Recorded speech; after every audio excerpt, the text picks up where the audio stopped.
తూర్పుగోదావరి జిల్లా మధురపూడి విమానాశ్రయాల్లో మెగాస్టార్ చిరంజీవికి అభిమానులు స్వాగతం పలికారు. అక్కడ నుంచి చిరంజీవితో అభిమానులు ర్యాలీగా మారేడుమిల్లి వెళ్లడానికి ప్రయత్నించగా మధురపూడి విమానాశ్రయం చెక్ పోస్ట్ వద్ద వారందరినీ భద్రత సిబ్బంది అడ్డుకున్నారు.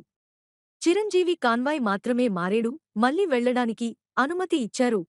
ఈరోజు పంచాయతీ ఎలక్షన్ జరగడం వలన ఎలక్షన్ కోడ్ అమల్లో ఉండడంతో ఎటువంటి ర్యాలీలుగాని బహిరంగ సభలోగాని నిర్వహించడానికి వీలులేదని పోలీసులు తెలిపారు.